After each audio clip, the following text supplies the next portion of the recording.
I was on a road trip to meet up with a best friend of mine that I hadn't seen in a couple years. He had just bought a home in Montana, so it was a great excuse to hang out for a while and catch up on life. The drive was 10 hours from where I lived, and due to work schedules, I ended up leaving home at 8 p.m. to drive overnight and arrive sometime around 6 a.m.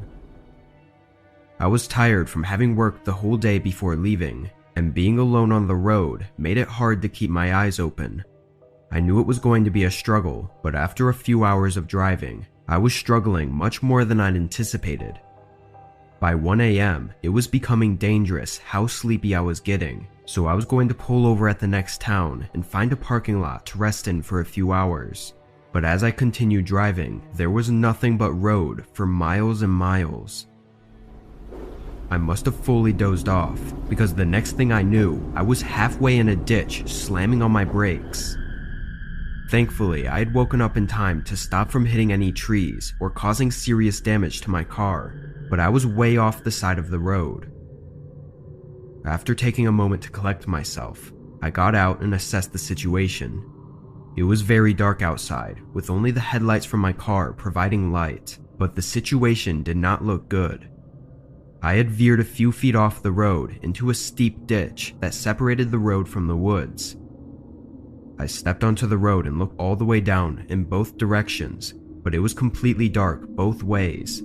No signs of anything nearby. Still trying to keep myself calm, I went back to my car and tried to reverse out of the ditch, but it wouldn't even budge. The angle my car was in, my back tires had no traction at all. I pulled out my phone, and by some miracle, I had 1 bar of service. I called 911, and though the connection was choppy, I got the message across. They said they could have an officer with a winch down to help me in about 2 hours. I waited in my car for a while, looking between the road and the empty woods around me, getting kind of creeped out the more I thought of how remote I was. After 30 minutes, I laid back in my seat and tried to catch some sleep. Unfortunately, the whole situation had me too shaken to fall asleep though. I sat up and looked around again, not seeing any lights on the road, but just before I looked away, I barely made out a shape on the other side of the road. Just 20 or 30 feet from my car, a truck was parked with all of its lights off. I never heard or saw them pull up, but I knew they weren't there before. It was too dark to see any details, but I knew the police would have had their lights on for sure. So why was this truck stopped out here, right by me in the middle of nowhere, with all of its lights off? I stared at it for at least 5 minutes, not seeing any movement or signs of someone being inside it. A chill ran through me, and I decided to call the police for an update on their location, but as I turned and reached back for my phone, a figure was standing at my passenger window. They were peering into my car, looking directly at me. His soulless eyes showed that he had no intent to help me. The shock of it all had me frozen in fear. The man then walked around my car and stared at me again through my window. Seeing him just a foot away from me with only the thin glass between us was the most terrified I'd ever felt. The man tested the door handle a couple times before saying something under his breath and hitting the window in frustration. He turned around and called something out in a different language, like he was telling someone to do something. He then turned back and started looking through the other windows. I was in a complete panic, breathing heavily and preparing for whatever was to happen next. But then I heard and saw the truck speeding away. The man by my car looked over like he was surprised and ran up to the road. After a second, he immediately sprinted past my car and disappeared in the woods. Moments later, I saw flashing red and blue lights coming up in the distance. I told the officer what had happened, but of course the man and whoever was in the truck had gotten away with no evidence left behind, other than the eerie shoe prints leading into the woods.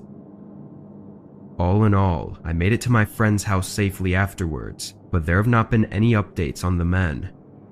I think I had barely gotten away, just moments before something terrible.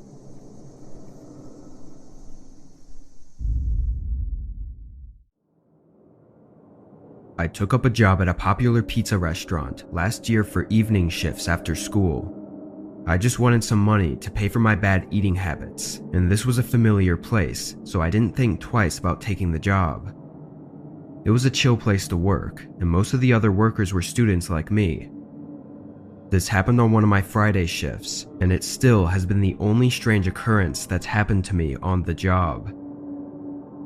I had just picked up a couple orders to deliver and got in the car to start heading to the first address. On busy nights, we usually grab multiple orders and deliver them in one drive to save time, so this was nothing unusual. I typed in the first address and started the 10-minute drive. It was just past 10 p.m., so the roads were bare and I was able to relax a bit. It's worth mentioning that I didn't live in a huge city, but rather a smaller and older town, so most of the houses were beat up and old, but it was normal for the area. When I pulled up to the address, it was just as all the others looked. It was a small one-story home with overgrown bushes around it. I got the pizza and walked up to the porch, knocking and waiting for them to answer. I gave it a couple minutes before I called the customer's cell phone they had provided, but it went straight to voicemail. They still had to pay, so I couldn't leave it on the porch for them, and after waiting for nearly 5 minutes, I got back in my car and searched up the next address. Right as I read it though, it was weirdly familiar. It was on the same street, but looking around, this street didn't seem to have any other houses on it. There was another road connecting to it, but I could clearly see that there was a barricade blocking it off. After searching the address on multiple direction apps, I got the same answer, which was that it was down that dead-end road. I drove my car up to the barricade, which was just a couple cones with a wooden beam running between them, and far off in my headlights, I could see another house. I looked again at the barricade, and it wasn't clear whether it was an official roadblock or just a homemade thing they set up to keep solicitors or through traffic away. I pulled out my phone and called the customer, which, even weirder, was the same number as the previous order, but this time, they answered. "Hey, I have a pizza delivery for you, but the address I have is blocked off." The man responded charismatically, apologizing and telling me to just lift the wooden beam off the cones and drive down the road. He went on about annoying people mistaking his driveway for a public road and apologized once more before hanging up. Reluctantly, I lifted up the wooden beam and laid it flat on the ground, then drove up the gravel driveway. Pulling up, I saw one light was on downstairs, and a figure was in the window looking through the curtains. I got out and gave a short wave to them as I walked up. The figure moved away from the window, going toward the front door as I approached the house. When I got to the porch, I waited for them to open the door, knowing they saw me coming up, but after 30 seconds, I gave it a knock. Still, nobody answered. I started to get a little uneasy and felt a weird, uncomfortable sense. I stepped back and called the customer, but this time it went straight to voicemail again. I don't know if it was me being paranoid or some sixth sense I was getting, but I got this urge to go right back to my car and drive away. As I got back to the end of the driveway, I had to floor my brakes. The wooden beam was set back up again on the cones, blocking the road. I quickly got out and knocked it over, jumping back in my car and driving out of there. If things weren't freaky enough, while I pulled out of the road, I saw the flicker of headlights turn on behind me, following for several minutes until I got onto the main road. From what I could see, they never left the neighborhood.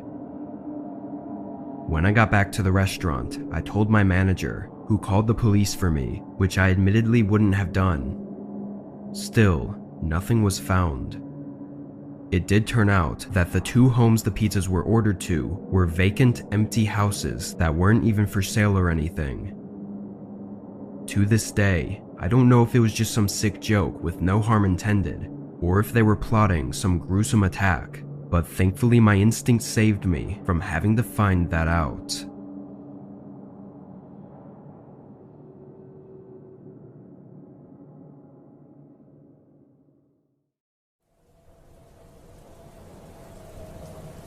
I drive a van for work, delivering products to a few family-owned stores around my city. On a night just 4 months ago, I was driving my route between 3 stores to do some after-hour deliveries. It was about 11 p.m. and I had just finished the last delivery for the night. From there, the warehouse I had to drop the van off was 30 minutes away. I drove for maybe 5 minutes until a car pulled up behind me at an intersection. There were no other cars out, just me and them. When the light turned green, I started driving, and it wasn't until a few more minutes down the road that I realized they were still right behind me. I was in a big, slow van, so most people would just go around me, but they didn't. I wasn't worried or anything, but it was odd. As we continued driving, their headlights steadily got brighter and brighter until they were so close that the light was being blocked by the back of my van. They had to be just a foot or two away from my bumper. The lane next to us was open, so they could easily just go around, but instead, they chose to tailgate me, which then started making me nervous. I slowed down to a stop sign and was going to turn just to get away from them, but just as I stopped, the car behind me bumped into my van. The crash wasn't bad, but it was enough to shake the whole van and push me forward a bit, which I knew had to cause some damage. I put my van in park and unbuckled, about to get out to see the damage, but a man was already at my window. He was smiling and motioning to talk to me. I opened the door, and as I stepped out, I saw 2 more guys at the back of my van, both looking at me. The man started to give excuses as we walked over to look at the bumper, but it became obvious that he was very drunk. His words were hard to make out, and he didn't seem very bothered about crashing into me at all. The other guys looked intoxicated too, just from how they were moving, but I didn't know for sure. My van and his car looked a lot worse than I thought. I asked the man for his insurance and went to get mine, but when I got back, I realized none of them had moved. I asked again for his insurance, but all of them just looked at me without saying anything. There was this moment of me looking at them as they stared at me in silence before my heart started racing. I turned to run back to my van, but instantly, I heard all of their footsteps coming up behind me. I didn't even make it to the door before one of them grabbed me and shoved me against the side of the van. The one holding me was making threats, while the others went back and forth, piling up everything in their car. After a minute of having my head pressed against the side, he shoved me away and started forcing me to walk toward their car. The other guys finished taking what they could and got in the car, telling the man behind me to hurry up as he opened the back door and tried pushing me into the back seat. I knew that if I let him get me in that car, I would likely never be seen again.